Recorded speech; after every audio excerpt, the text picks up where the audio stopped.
हुक्मरान हो गए बहरे और अंधे लोग, हुक्मरान हो गए बहरे और अंधे लोग, खाक में मिल गए नगीने लोग, हर मुहिब्बे वतन जलील हुआ, रात का फासला तवील हुआ, आमिरों के गीत जो गाते रहे वही नाम दाद पाते रहे, रहजनों ने रहजनी की थी, रहबरों ने भी क्या कमी की थी।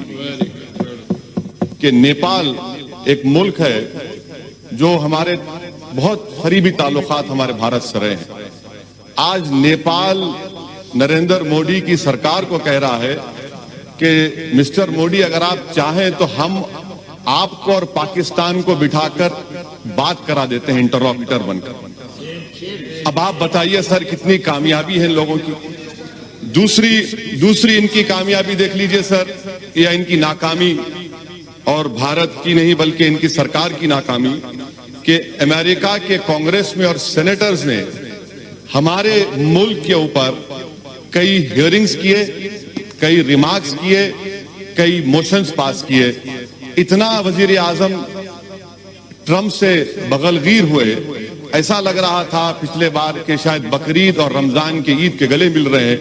उसके बावजूद भी अमेरिका के कांग्रेस और सेनेटर्स भारत की पॉलिसी के ऊपर तनकीद पे तनकीद कर रहे हैं। इससे आपकी कामयाबी अंदाजा होता है। तीसरी बात सर, यूरोपियन पार्लियामेंट में भारत के खिलाफ रेजोल्यूशन मूव हो गया। ये आपकी कामयाबी या नाकामी आप खुद अंदाजा लगा लीजिए। सर कश्मीर की पॉलिसी, बड़ा अफसोस होता है सर, और मैं समझता हूं कि इस ऐवान की तौहीन भी हुकूमत कर रही है कि गोरी चमड़ी के डिप्लोमेट्स को लेकर कश्मीर को लेकर जाते हैं, मगर भारत के अवाम ने जिसको मुंतखब किया उनको नहीं ले जाते। आखिर क्यों डरते हैं आप इन डिप्लोमेट से, इन फॉरेन कंट्रीज से? क्यों उनकी खुशामद कर रहे हैं? क्यों उनके पैरों पर गिरकर आप बता रहे हैं चलिए कश्मीर, और हम जाना चाहते तो नहीं जा सकते? ये आपकी और एक खारिजा पॉलिसी की नाकामी। सर और एक मिसाल दे रहा हूं सर, एफएटीएफ में जापान जो हमारा मुल्क दोस्त रहा, उसने पाकिस्तान के हक नोट दे दिया, अमेरिका दे दिया।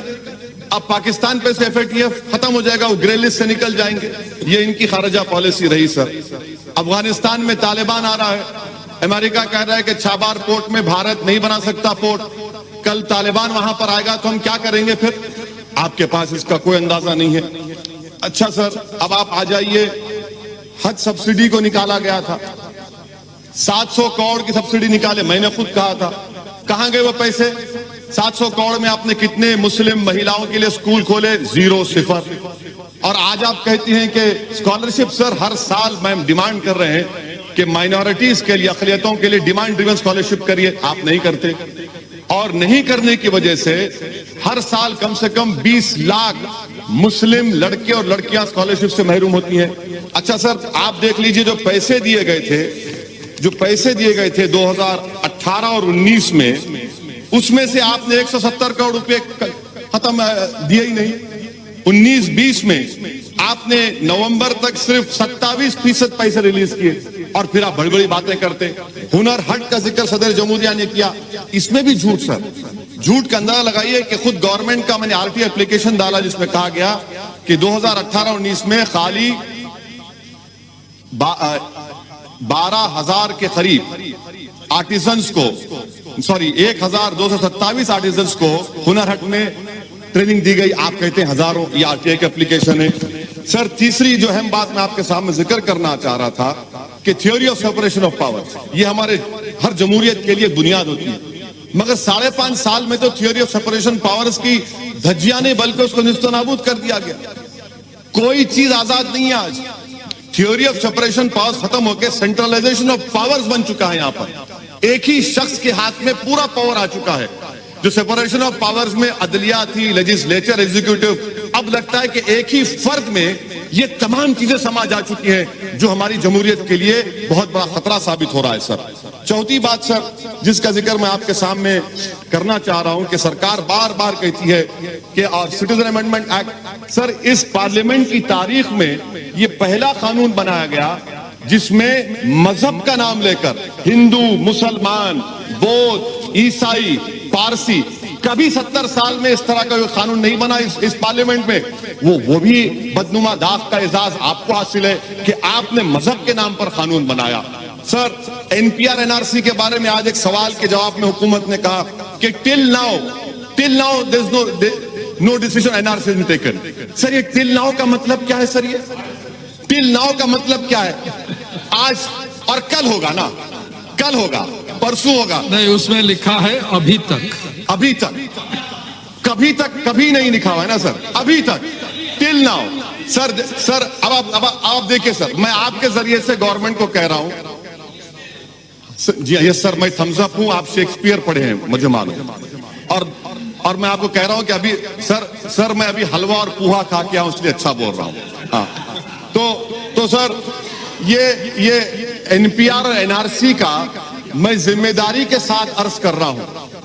प्रधानमंत्री जब जवाब देंगे, बल्कि मैं प्रधानमंत्री को जरा हिम्मत करके कह रहा हूं, आपको चैलेंज कर रहा हूं प्रधानमंत्री, आप ये बता दीजिए कि एनपीआर एनआरसी क्या एक सिक्के के दो रुख नहीं है? क्या एनपीआर और एनआरसी सिटीजनशिप अमेंडमेंट एक्ट के रूल्स में नहीं है 14A के तहत? अगर एनपीआर होगा तो एनआरसी होगा, इसीलिए आपने 3,900 करोड़ रुपए एनपीआर को दिए। और एनपीआर, सर सुन लीजिए, एनपीआर के सर इन तमाम से पूछिए कि 2003 के रूल्स में कितने मर्तबा नेशनल पॉपुलेशन रजिस्टर लिखा गया है, कितने मर्तबा नेशनल रजिस्टर ऑफ इंडियन लिखा गया है, इनको पता ही नहीं है। सर, मैं आपके सामने कह रहा हूं कि एनपीआर होगा तो एनआरसी होगा, क्योंकि सेंसस अलग है, सेंसस अलग है, एनपीआर अलग है। आप एनपीआर जब करेंगे और उसमें 8 सवालात क्यों डाल रहे हैं आप, नए सवालात? क्या एनआरसी नहीं करेंगे? अच्छा, ये और एक बात, ये जवाब दे प्रधानमंत्री।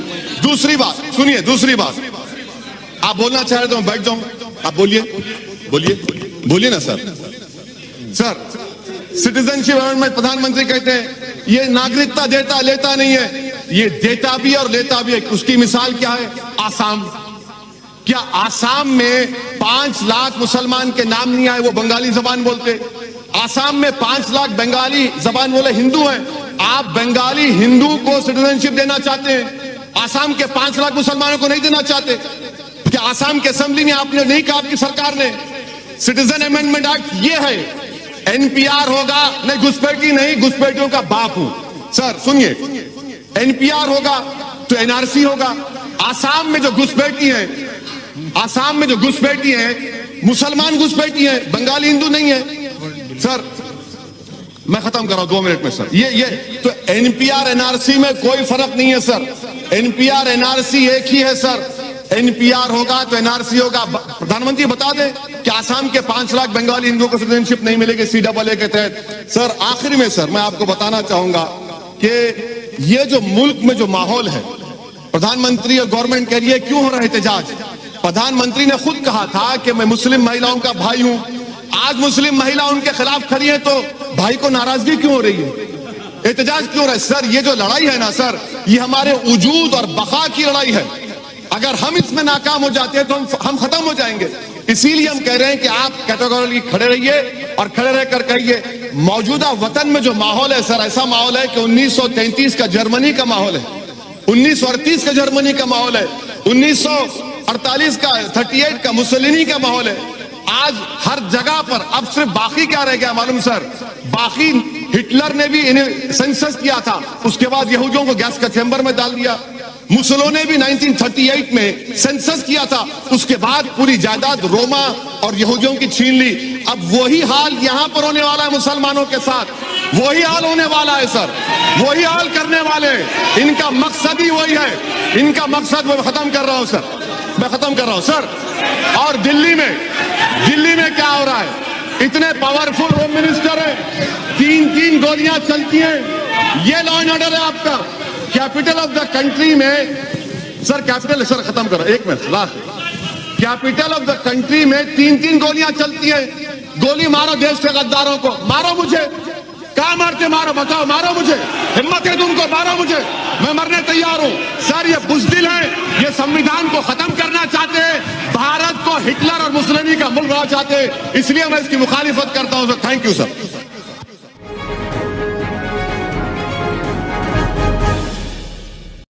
गोली मारो देश के गद्दारों को, मारो मुझे, कहां मारते मारो, बताओ, मारो मुझे, हिम्मत है तुमको, मारो मुझे, मैं मरने तैयार हूं।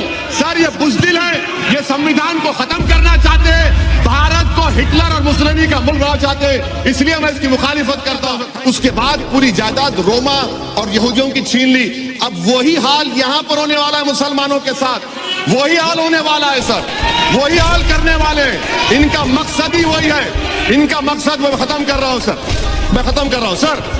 और दिल्ली में क्या हो रहा है, इतने पावरफुल होम मिनिस्टर हैं, 3-3 गोलियां चलती हैं, ये लॉ एंड ऑर्डर है आपका।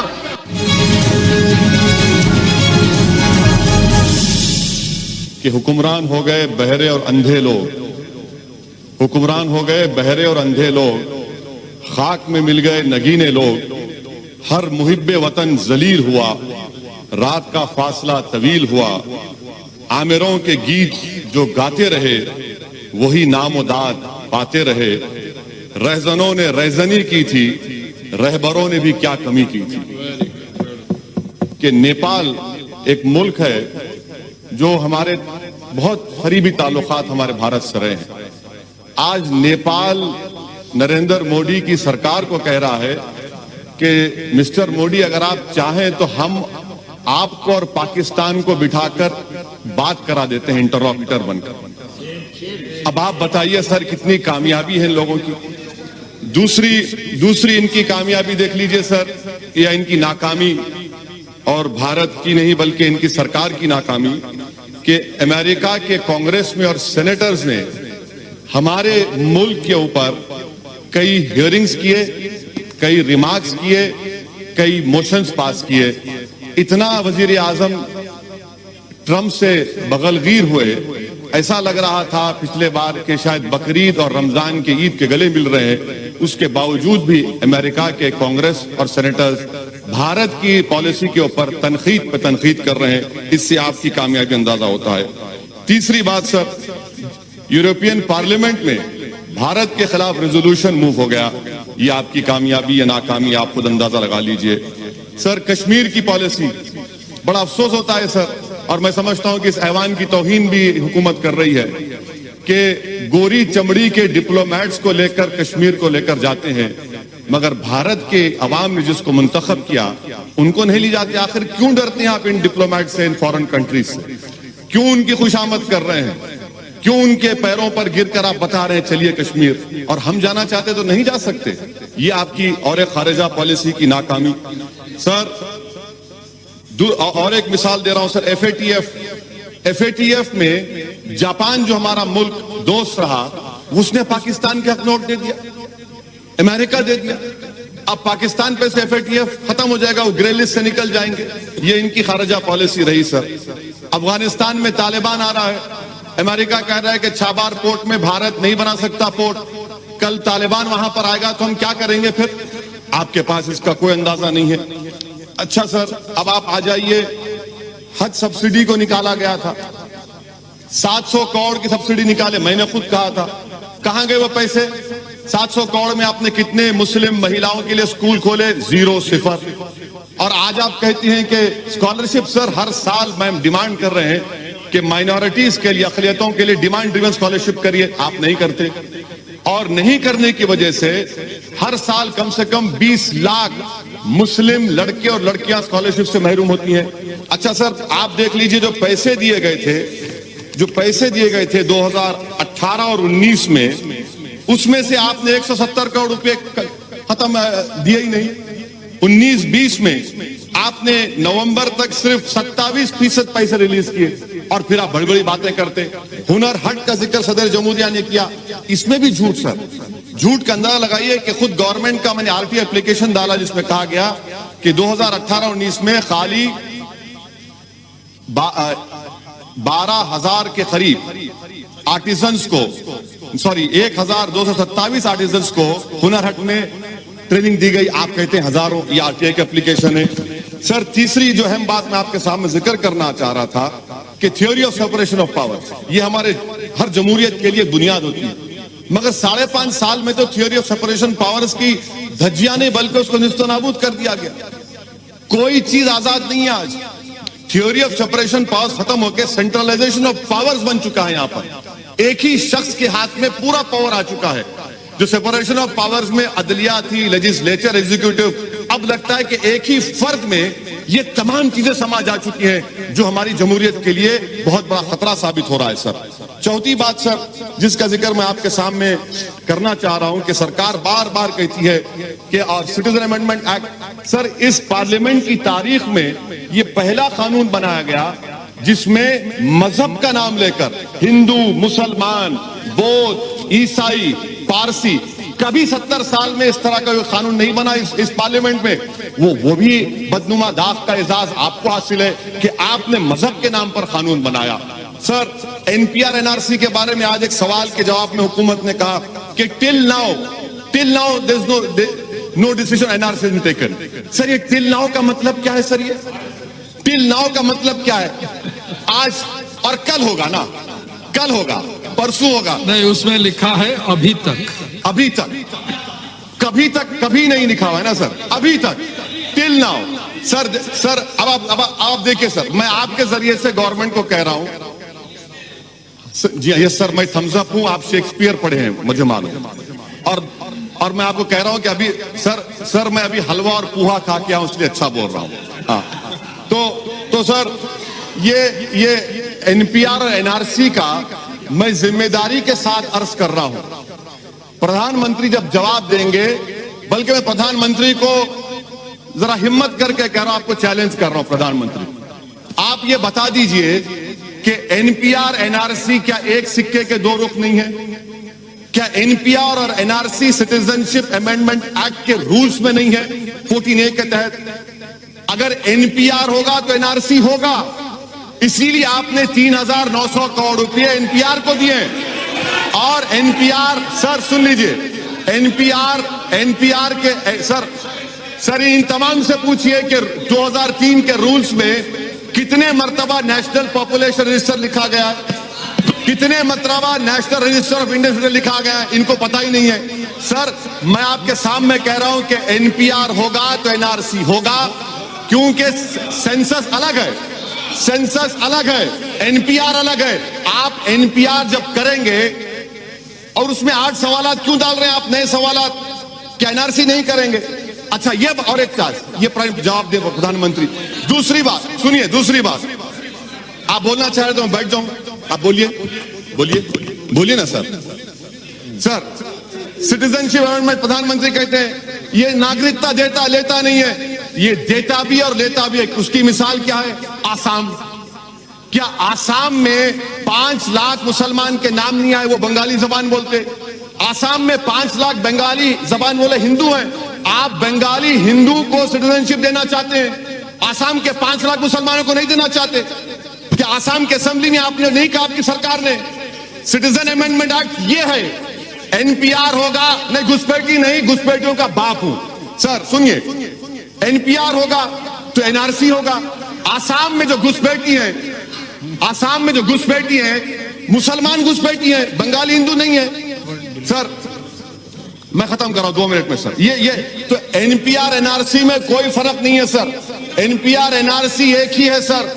एनपीआर होगा तो एनआरसी होगा। प्रधानमंत्री बता दें कि आसाम के 5 लाख बंगाली हिंदुओं को सिटीजनशिप नहीं मिलेगी CAA के तहत। सर आखिर में सर मैं आपको बताना चाहूंगा कि ये जो मुल्क में जो माहौल है, प्रधानमंत्री और गवर्नमेंट कह रही है क्यों हो रहा है एहतजाज? प्रधानमंत्री ने खुद कहा था कि मैं मुस्लिम महिलाओं का भाई हूं। आज मुस्लिम महिला उनके खिलाफ खड़ी है तो भाई को नाराजगी क्यों हो रही है, एहतजाज क्यों हो रहा है? सर ये जो लड़ाई है ना सर, ये हमारे वजूद और बका की लड़ाई है। अगर हम इसमें नाकाम हो जाते हैं तो हम खत्म हो जाएंगे। इसीलिए हम कह रहे हैं कि आप कैटेगोरिकली खड़े रहिए और खड़े रहकर कहिए मौजूदा वतन में जो माहौल है सर, ऐसा माहौल है कि 1933 का जर्मनी का माहौल है, 1938 का जर्मनी का माहौल है, 1948 का 38 का मुसोलिनी का माहौल है। आज हर जगह पर अब सिर्फ बाकी क्या रह गया मालूम सर? बाकी हिटलर ने भी इन्हें सेंसस किया था, उसके बाद यहूदियों को गैस का चैम्बर में डाल दिया। मुसोलिनी ने भी 1938 में सेंसस किया था, उसके बाद पूरी जायदाद रोमा और यहूदियों की छीन ली। अब वही हाल यहां पर होने वाला है मुसलमानों के साथ, वही हाल होने वाला है सर, वही हाल करने वाले। इनका मकसद ही वही है, इनका मकसद मैं खत्म कर रहा हूं सर। मैं खत्म कर रहा हूं सर। और दिल्ली में क्या हो रहा है? इतने पावरफुल होम मिनिस्टर हैं, 3-3 गोलियां चलती हैं। ये लॉ एंड ऑर्डर है आपका। कैपिटल ऑफ द कंट्री में सर, कैपिटल सर खत्म करो, एक minute last. Capital of the country में 3-3 गोलियां चलती हैं। गोली मारो देश के गद्दारों को, मारो मुझे। कहां मारते? मारो, बताओ, मारो मुझे। हिम्मत है तुमको, मारो मुझे, मैं मरने तैयार हूं। सर ये बुज़दिल है, ये संविधान को खत्म करना चाहते हैं, भारत को हिटलर और मुसलिनी का मुल्क बनाना चाहते हैं। इसलिए मैं इसकी मुखालिफत करता हूं सर। Thank you sir.